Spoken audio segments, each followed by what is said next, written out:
The year is 1300, and the heavy stone walls of the royal chamber hold the deep cold of the night within them, preserving the silence of the early morning hours before the sun has fully risen above the eastern horizon. The king lies still beneath 3 layers of thick wool blankets and a heavy coverlet of fur, listening to the rhythmic sound of his own breathing, which is the only sound in the vast room aside from the faint crackle of the dying embers in the hearth across the stone floor. He stares up at the darkened canopy of the bed, tracing the patterns of the heavy velvet fabric with his eyes, waiting for the first light of dawn to creep through the narrow slit of the window, a sliver of gray that slowly widens as the world outside begins to wake up from its slumber. His mind is empty of the wars and the treaties and the endless petitions that await him, focusing instead on the simple sensation of the linen sheet against his skin, which is warmed over the course of the night, providing a small island of comfort in the drafty expanse of the castle keep. He moves his hand slowly to touch the wooden frame of the bed, feeling the grain of the oak, which has been smoothed by years of use, and he counts the knots in the wood that he can feel with his fingertips. 1, 2, 3, 4, finding a strange peace in the immutability of the timber. Slowly, the door to the chamber creaks open on iron hinges that need oiling, and the valet enters with soft footsteps that barely make a sound on the rushes that cover the floor, carrying a basin of water and a cloth for the morning ritual. The king does not move immediately, but watches the steam rise from the basin, swirling in the cool air, dissipating into nothingness as it drifts toward the high ceiling beams. The valet sets the basin down on the sturdy wooden table and begins to lay out the garments for the day, smoothing the tunic, arranging the hose, checking the clasps of the cloak, performing each action with a practiced slowness that is hypnotic to watch. The king sits up, feeling the chill of the room settle on his shoulders, and swings his legs over the side of the bed, his feet finding the cold stone floor before he slips them into the soft leather shoes that have been placed there for him. He stands and walks to the window, pushing aside the heavy tapestry to look out at the courtyard below, where the mist still clings to the cobblestones, and a lone guard walks a slow patrol, his breath visible in the damp air. The king watches the guard take 10 paces, turn, and take 10 paces back, a pendulum of duty that marks the passing of time more reliably than the hourglass on the mantel. He turns back to the room and allows the valet to dress him, lifting his arms for the linen undertunic, feeling the fabric settle over his head, then the heavier wool tunic, dyed a deep russet red that smells faintly of dried herbs and cedar chest storage. The weight of the clothes is grounding, layer upon layer of protection against the world, the belt cinched tight around his waist, the heavy gold ring placed upon his finger, the weight of it familiar and constant. He washes his face with the warm water, the heat seeping into his skin, and dries it with a rough linen towel, the friction waking his senses in a dull, pleasant way. Breakfast is brought in on a silver tray, a simple meal of dense bread and hard cheese and weak ale, and he eats slowly, chewing each bite thoroughly, staring at the crumbs that fall onto the table, counting them, brushing them into a small pile with his finger. The bread is coarse and filling, the cheese sharp and aged, the ale cool and refreshing, and he takes his time, letting the silence of the room stretch out, unbroken by conversation or demand. When the meal is finished, he proceeds to the small chapel adjoining his chambers, walking slowly through the stone corridor where the air is even colder and smells of old incense and damp mortar. He kneels on the velvet cushion, the fabric worn thin at the knees from years of devotion, and clasps his hands, closing his eyes to recite the morning prayers, the Latin words rolling off his tongue in a low murmur, a repetition that he has performed every day of his life since childhood. Pater noster, qui est in caelis, sanctificetur nomen tuum. The words are a river that flows without thought, a calming vibration in his chest, and he stays there for a long time, listening to the silence between the phrases, finding a quiet stillness in the ritual. After the prayers are finished, he rises stiffly and makes his way to the great hall, where the business of the day will begin, But even this walk is slow and measured, his footsteps echoing in the long gallery where the portraits of his ancestors look down with solemn eyes. He passes a servant sweeping the floor, the rhythmic swish, swish, swish of the broom acting as a metronome for his own steps. In the great hall, the clerks are already assembled, sitting at long tables piled high with rolls of parchment, their quills scratching against the surface, a sound like dry leaves skittering across stone. The king takes his seat on the heavy wooden chair at the head of the room, not a throne of gold, but a seat of governance, worn and sturdy, and signals for the first clerk to begin. It is the treasurer, a man with ink-stained fingers and a voice as dry as dust, who begins to read the accounts of the royal household, a long list of expenses and incomes that stretch back for weeks. The king listens as the treasurer drones on about the price of grain in the northern counties, the yield of the wool harvest, the cost of repairing the roof of the granary, the number of barrels of salted fish purchased for the winter stores. 300 barrels of herring, the treasurer reads, followed by the cost in pounds, shillings, and pence. 200 sacks of fine wool from the Cotswolds, the cost noted and recorded. The repair of the western wall, 4 cartloads of stone, 2 barrels of lime, the wages of 6 masons for 3 weeks. The king closes his eyes halfway, letting the numbers wash over him, visualizing the barrels of fish stacked in the cool, dark cellar, row upon row, silent and still. He imagines the sacks of wool, soft and heavy, piled in the warehouse, the smell of the lanolin, the dust floating in the shafts of sunlight. He nods occasionally to show he is listening, but his mind is resting in the monotony of the lists, the certainty of the numbers, the order that they represent.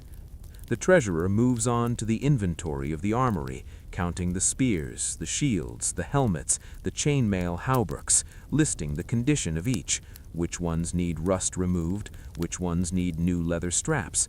140 spears, 20 with broken shafts, 60 helmets, 10 needing polishing. The voice is a steady hum, lacking in inflection, a perfect lullaby of bureaucracy. The sun moves slowly across the floor of the great hall, the shadows of the window bars lengthening and shifting, marking the passage of the morning. The king watches a dust mote dance in a beam of light, floating up and down, drifting on an unseen current of air, existing perfectly in the moment. A second clerk approaches with a sheaf of parchments concerning the royal forests, reading a report on the number of deer sighted, the condition of the fences, the allocation of timber for the villagers. The king listens to the description of the forest, the old oaks, the mossy paths, the quiet glades where the deer graze, and he imagines himself there, walking silently on the soft earth, far away from the stone walls of the castle. The clerk reads the names of the forest wardens, simple names like John and Thomas and William, and the king repeats them in his mind, anchoring himself to the simplicity of the roll call. Noon approaches, and the hall is cleared for a brief respite, the clerks shuffling their papers, rolling up the scrolls, tying them with ribbons, the sounds of their movements soft and muffled. The king remains in his chair, staring at the empty tables, enjoying the stillness of the room, the way the light hits the grain of the wood, the smell of wax and parchment that hangs in the air. A servant brings a cup of wine and a bowl of stew, and the king eats slowly, methodically, tasting the root vegetables, the savory broth, the tender meat. He watches the steam rise from the bowl, curling and twisting, vanishing into nothingness as it drifts toward the high ceiling beams. After the meal is finished, he proceeds to the small chapel adjoining his chambers, walking slowly through the stone corridor where the air is even colder and smells of old incense and damp mortar. He kneels on the velvet cushion, the fabric worn thin at the knees from years of devotion, and clasps his hands, closing his eyes to recite the morning prayers, the Latin words rolling off his tongue in a low murmur, a repetition that he has performed every day of his life since childhood. Pater noster, qui est in caelis, sanctificetur nomen tuum. The words are a river that flows without thought, a calming vibration in his chest, and he stays there for a long time, listening to the silence between the phrases, finding a quiet stillness in the ritual. After the prayers are finished, he rises stiffly and makes his way to the great hall, where the business of the day will begin. But even this walk is slow and measured, his footsteps echoing in the long gallery where the portraits of his ancestors look down with solemn eyes. He passes a servant sweeping the floor, the rhythmic swish, swish, swish of the broom acting as a metronome for his own steps.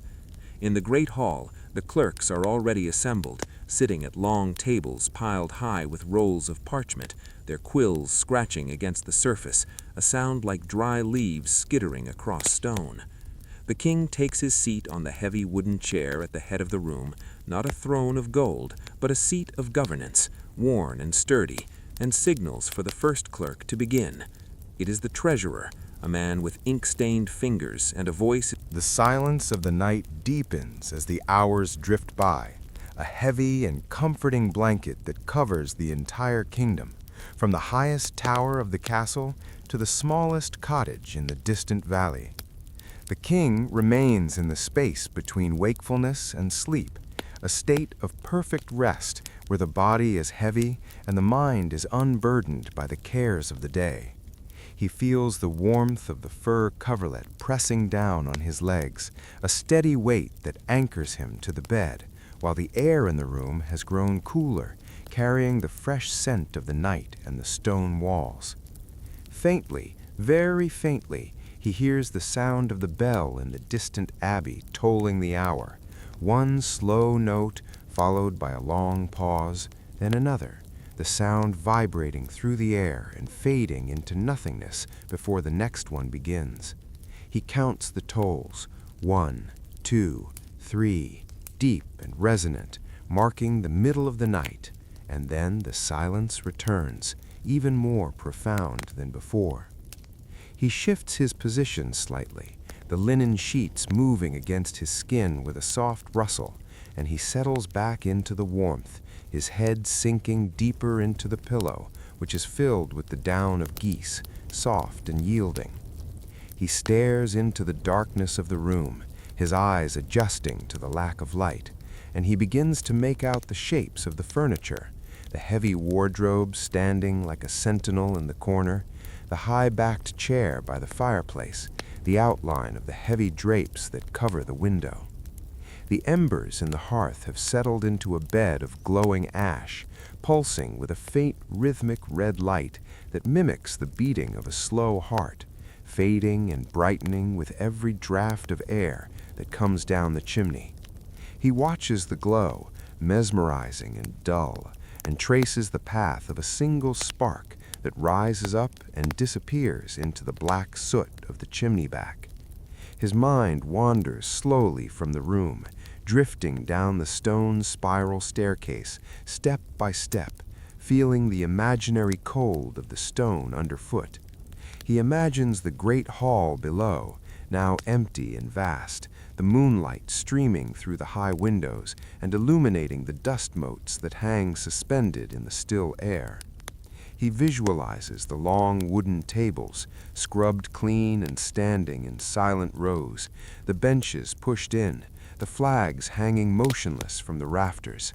He continues his mental journey, drifting through the heavy oak doors into the kitchen, where the great ovens are cold and the copper pots hang from hooks on the ceiling, glinting faintly in the dark.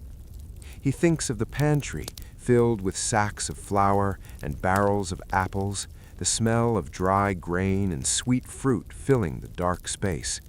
He thinks of the cellar, deep underground, where the temperature never changes, cool and damp and smelling of earth and old wine. The barrels are lined up there, row after row, silent soldiers in the dark, and he counts them in his mind, 10 barrels of red wine, 10 barrels of white, 20 barrels of ale, all sitting perfectly still. His mind floats further, out into the courtyard, where the cobblestones are wet with the night mist, shining like the backs of fish in the moonlight. He sees the well in the center of the courtyard, the bucket hanging from its rope, dripping water into the depths, drop by slow drop, a sound that no one hears. He moves to the stables, where the horses are asleep in their stalls, standing on 3 legs, their heads low, their breath coming in warm clouds that mist in the cold air.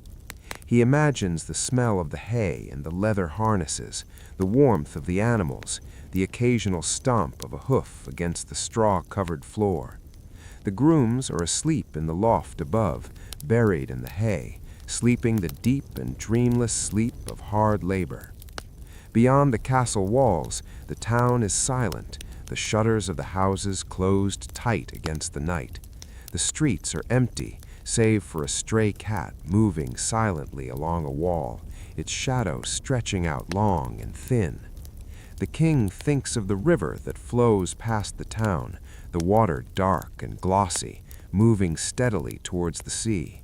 He thinks of the water flowing over the smooth stones of the riverbed, washing over the weeds that wave slowly in the current, flowing under the stone bridge where the moss grows green and soft. The water never stops. It flows on and on, a constant motion that is peaceful to contemplate. Flow and current, water and stone, moving and still. He brings his mind back to the bed, to the warmth, to the feeling of his own chest rising and falling, in and out, in and out. The rhythm is slow and steady, like the river, like the tides. He feels the heaviness of his eyelids, a pleasant weight that pulls them down.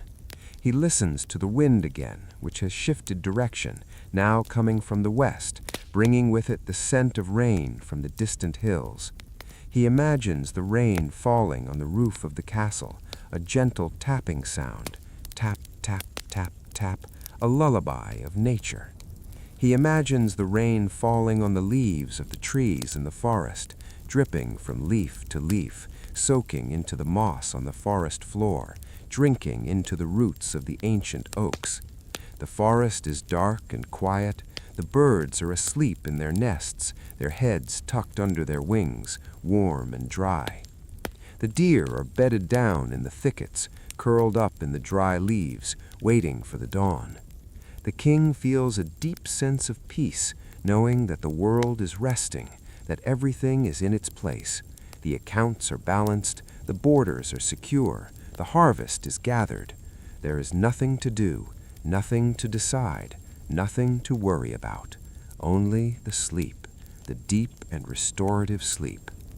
He moves his hand to rest on his chest, feeling the slow beat of his heart, thud, thud, thud, thud, a slow drum that measures out the night. He focuses on the big toe of his left foot, relaxing it, letting it go limp. He focuses on his left foot, his ankle, his calf, letting the muscles loosen and melt into the mattress. He moves to his right leg, releasing the tension in his toes, his foot, his knee, feeling the leg become heavy and warm. He relaxes his hips, his stomach, his chest, feeling himself sink deeper into the bed, as if he is floating on a cloud of soft wool. He relaxes his hands, his fingers uncurling, his arms heavy at his sides. He relaxes his neck, his jaw, his eyes, smoothing out the lines of his face. He is a statue of peace, a monument to rest. The darkness of the room seems to soften, becoming a velvety gray that wraps around him. Time loses its meaning, stretching out and compressing, minutes becoming hours, hours becoming moments. He thinks of the color blue, a deep, dark blue like the sky just before the stars come out. He lets the color fill his mind, washing away any remaining thoughts, leaving only a cool, calm emptiness. He thinks of a circle, a perfect, smooth circle, spinning slowly in the void. Round and round it goes, with no beginning and no end, smooth and perfect. The spinning slows down, slower and slower, until the circle stops, hanging motionless in the blue space. He is drifting now, floating on a calm sea, the waves gently rocking him, up and down, up and down. The water is warm and supports him completely. He looks up at the sky in his mind and sees a single white cloud, fluffy and soft, drifting slowly across the blue. He watches it change shape, stretching out, curling in, dissipating slowly until it is gone. The room is silent. The castle is silent. The kingdom is silent. The world is silent. There is only the breath, the slow, deep breath, the warmth, the heavy blankets, the soft pillow, the night, the sleep. The darkness is kind. The darkness is restful. The king sleeps. The sun will not rise for hours yet. The moon travels its arc across the sky, shining down on the sleeping world. Its light touches the top of the tower, gliding down the stone walls, touching the glass of the window. Inside, the room remains dark and warm. The embers in the fire finally fade to gray ash, the heat lingering in the stones of the hearth. The room waits. The morning is far away. The sleep is here. The story of the day is over.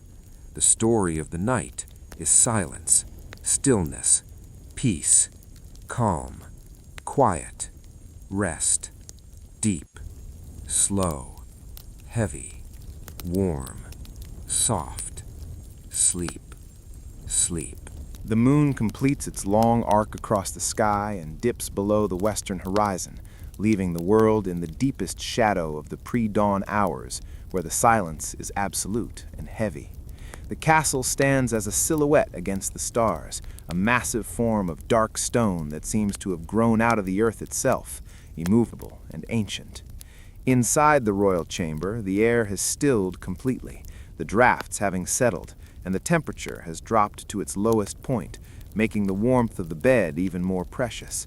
The king sleeps on, his breathing a shallow rhythm that barely disturbs the heavy fur coverlet, his dreams simple and fleeting, images of green fields and slow rivers that fade as soon as they appear. Outside the window, the first change begins not with light, but with a subtle shift in the air, a freshness that signals the turning of the earth toward the sun. A rooster crows in the distant village, a faint sound that is swallowed by the distance, followed by the answer of another, miles away. The sky in the east begins to dilute, the inky black softening to a deep indigo, then to the color of bruised iron, a slow and imperceptible transformation that takes an hour to unfold.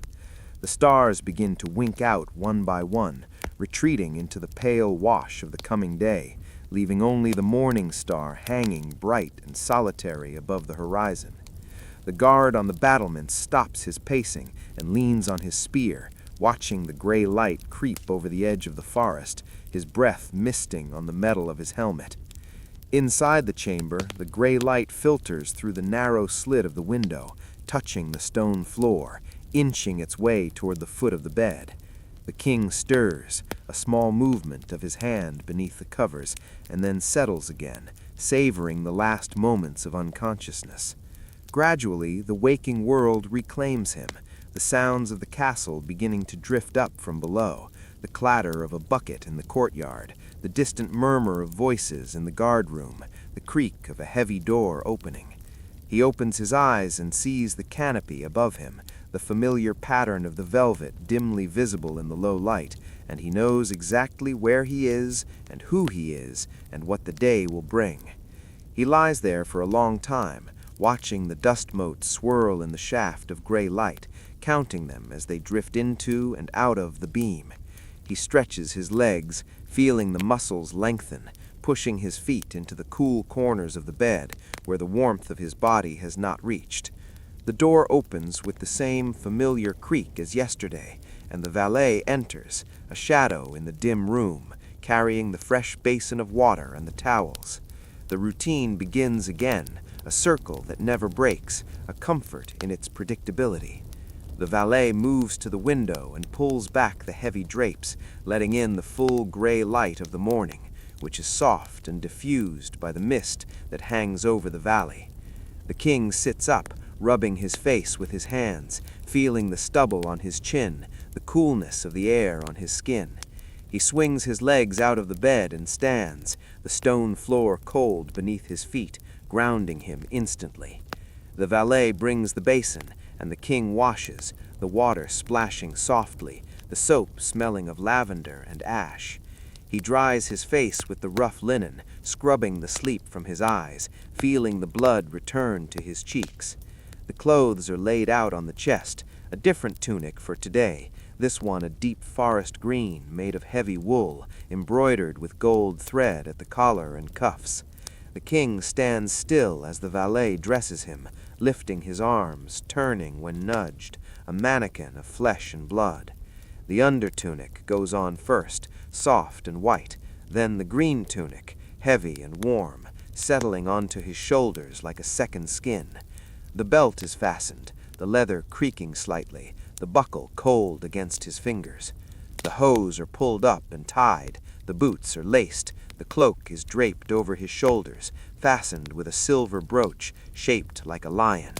He feels the weight of the clothes, the layers of protection, the armor of his station.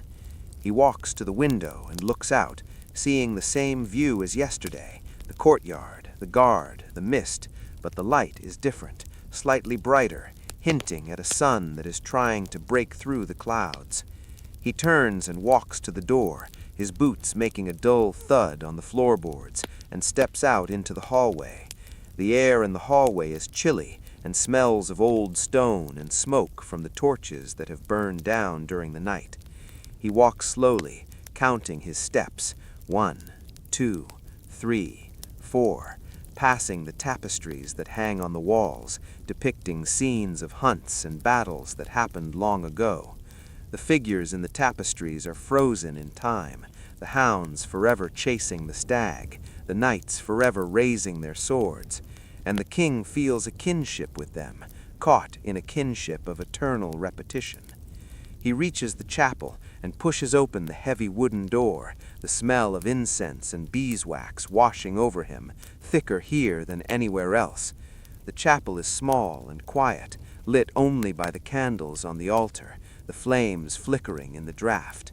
He walks to the kneeling cushion and lowers himself down, his knees finding the familiar grooves in the velvet. He clasps his hands and bows his head, closing his eyes against the flickering light. He begins the prayers again, the same words as yesterday, the same words as tomorrow. Pater noster qui es in celis.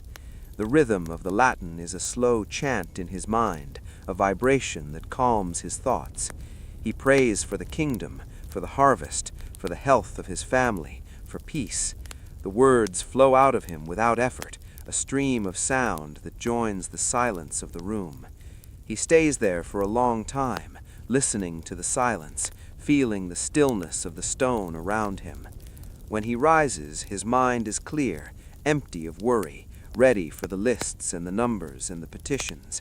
He leaves the chapel and walks to the great hall, where the servants are setting out the tables for the midday meal, laying down the cloths, placing the trenchers of bread. The hall is large and airy, the high windows letting in shafts of pale sunlight that cut through the gloom. He walks to the head of the table and sits in his chair, watching the preparations. A servant brings him a cup of warm herbal tea, steaming and fragrant, and he wraps his hands around the clay cup, feeling the heat seep into his palms. He takes a sip, tasting the mint and the honey, the warmth spreading through his chest. He watches a spider weaving a web in the corner of the window frame, spinning the silk slowly and methodically, round and round, building its home one thread at a time. He watches the dust settle on the table. He watches the light move across the floor. He waits. There is no rush. There is only the moment. The day stretches out before him, a long road of quiet duties and slow hours. He is content. The castle wakes up around him, a slow beast stretching its limbs, but he remains the still center, the anchor, the stone. The sun reaches its zenith high above the castle towers and begins its slow descent towards the west, marking the passage of the afternoon, which flows by like thick honey, slow and golden and sweet. The king rises from his chair in the great hall and decides to walk in the high-walled garden, a small enclosure of peace tucked away between the keep and the outer wall.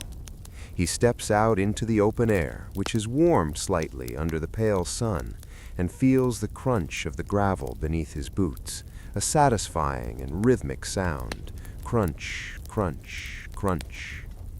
The garden is laid out in precise geometric beds, bordered by low hedges of boxwood that are trimmed to perfection, their leaves dark and glossy green.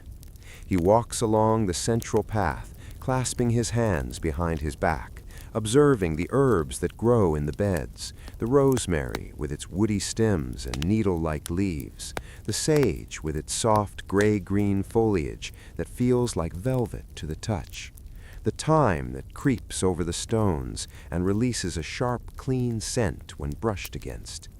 He stops to look at a pear tree espaliered against the warm stone wall, its branches trained to grow flat, the small hard fruits just beginning to form, green knobs that will swell and ripen in the months to come. He counts the pears on the lowest branch, 1, 2, 3, 4, 5, 6, finding a deep satisfaction in their orderly growth. Bees hover over the lavender bushes, their bodies heavy with pollen, their buzzing a low drone that vibrates in the warm air, a sound that induces drowsiness and calm. The king sits on a stone bench that has been warmed by the sun, feeling the heat seep through his heavy woolen tunic, relaxing the muscles of his back. He watches the clouds drift across the sky, great white galleons sailing on a sea of blue, changing shape slowly, a castle turning into a face turning into a mountain dissolving into mist. The shadow of the sundial moves imperceptibly across the stone face, the gnomon casting a sharp line that divides the day, silently marking the hours that have gone and the hours that are yet to come. He sits there for a long time, doing nothing, thinking nothing, simply being a part of the garden, as rooted and still as the old oak tree in the corner. As the afternoon wears on, the light begins to change, the gold deepening to amber, the shadows stretching out long and thin across the gravel paths, reaching for the eastern wall. The air grows cooler, the warmth of the sun fading, and the king rises stiffly, his time of respite over. He walks back towards the castle, his shadow walking before him, tall and distorted. He re-enters the stone corridors, which now feel cool and dark after the brightness of the garden. Supper is served in his private solar, a smaller room that is easier to heat, intimate and quiet. The meal is simple, a bowl of broth with barley and vegetables, a piece of roasted chicken, a slice of dark bread. He eats alone, the only sound the clink of his spoon against the bowl and the snap of the fire in the hearth. He tears the bread slowly, watching the crumbs fall onto the linen tablecloth, sweeping them into a small pile with the side of his hand. He chews the chicken slowly, savoring the flavor, the texture, the warmth. The wine is dark and rich, tasting of blackberries and earth, and he drinks it in small sips, letting it warm his throat.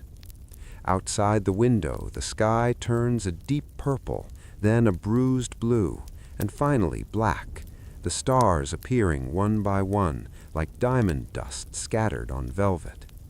The valet enters to light the candles, moving silently around the room with a taper, touching the wick of each candle, watching the small flame jump to life, yellow and bright.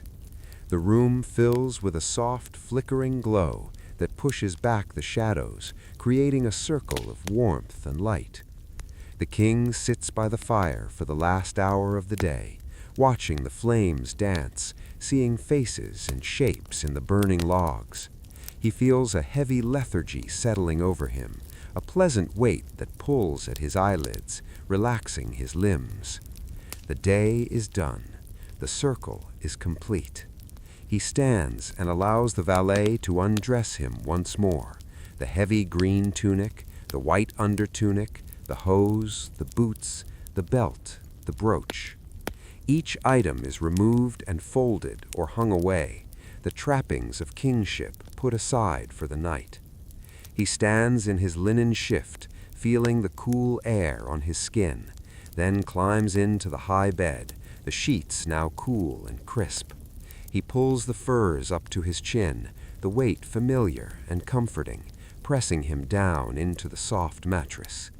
The valet extinguishes the candles one by one, the light dying away until only the glow of the embers remains. The door closes with a soft click, sealing the room, sealing the silence. The king lies on his back, staring up at the canopy, invisible now in the dark.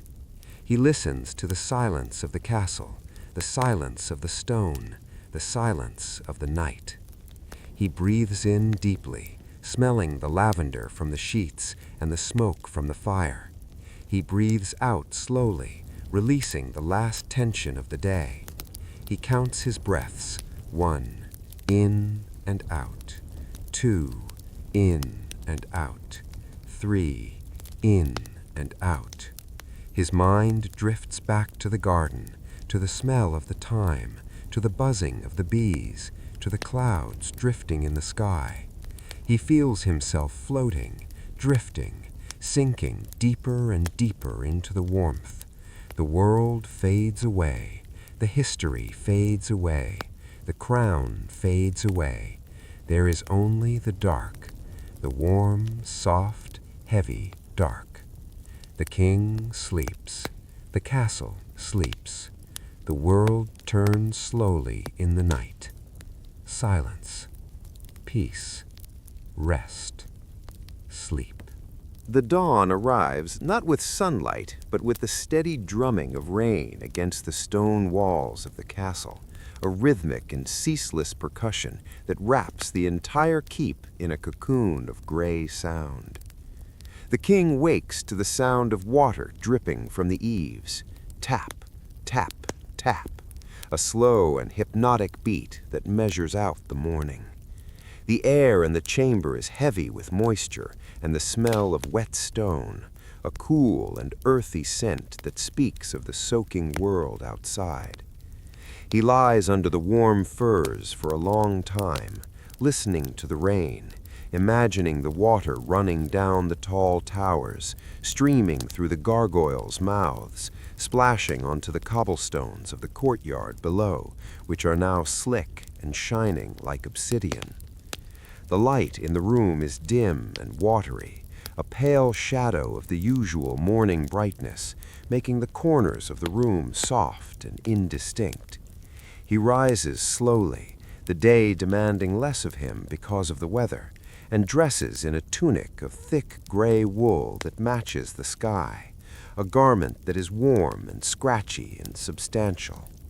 He walks through the corridors where the drafts are damp and cold, but he heads towards the warmest room in the castle aside from the kitchens, which is the royal scriptorium, the library where the history of the kingdom is kept. He pushes open the heavy oak door and is immediately enveloped in the smell of old parchment, gall ink, beeswax, and dry dust, a scent that is ancient and comforting.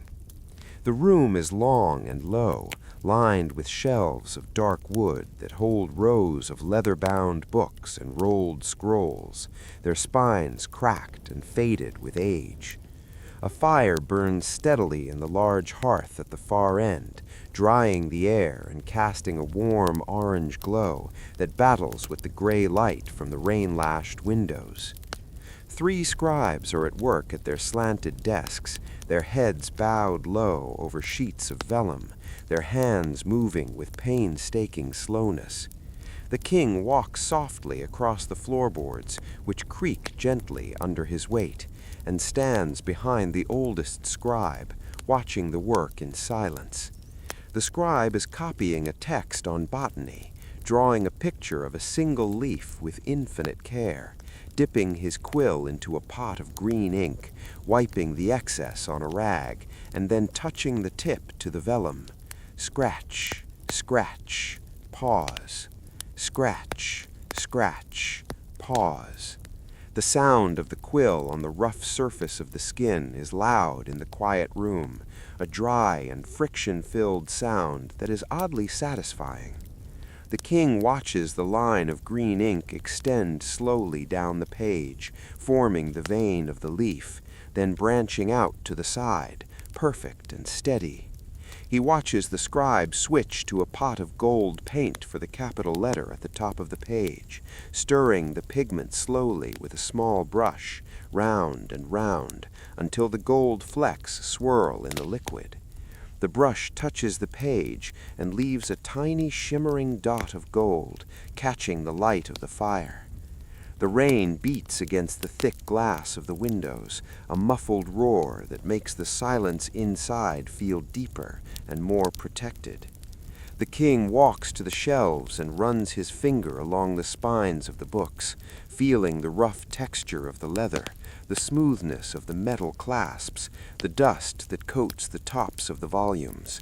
He pulls down a heavy book, the leather creaking as it opens, and turns the pages slowly, the parchment rustling stiffly. The pages are filled with columns of black text, Latin words that march in orderly rows from top to bottom, a disciplined army of letters that has stood unchanged for 100 years. He does not read the words, but looks at the shapes of the letters, the curves of the S, the cross of the T, the loop of the P. He traces a capital letter with his fingertip, feeling the slight ridge where the ink sits on top of the surface.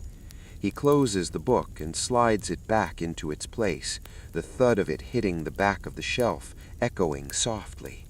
He moves to a chair by the fire and sits, stretching his legs out towards the heat, watching the logs burn. The wood hisses and pops as the sap boils, releasing a small jet of blue flame that dances for a moment and then vanishes. He watches the smoke rise up the chimney, a bray ribbon twisting and turning, drawn up by the draft. The scribes continue their work, their shoulders hunched, their focus absolute, unaware of the time passing, unaware of the rain, unaware of the king. The room is a capsule of concentration, a place where time slows down to the speed of a moving pen. The king feels his breathing slow to match the rhythm of the room, inhaling the scent of the paper, exhaling the tension of the castle. He watches a dust mote float near the fire, rising on a wave of heat, falling in a pocket of cool air, drifting sideways, suspended in the golden glow. He thinks about the ink drying on the page, turning from wet and glossy to dry and matte, becoming permanent, becoming history. He thinks about the sheep that provided the vellum, grazing on green hills years ago, their skins now preserving the knowledge of plants. He thinks about the oak trees that made the gall for the ink, growing in the deep forest, dropping their acorns in the autumn. Everything in the room has a history, everything has a source, everything is connected in a slow web of time. The rain continues to fall outside, unwavering and constant, a curtain of water that separates the castle from the rest of the world. The king closes his eyes for a moment, listening to the layers of sound, the fire, the rain, the quills, the breathing of the men. It is a symphony of boredom, a masterpiece of monotony. He opens his eyes and watches the sand in the hourglass on the scribe's table, the tiny grains slipping through the narrow neck, piling up in a soft cone at the bottom. Grain by grain, second by second, the time passes. There is no hurry to leave. There is no hurry to speak. There is only the library. There is only the rain. There is only the peace of old books and quiet days. The king rests. The scribes write. The rain falls. The fire burns. The story continues in the silence.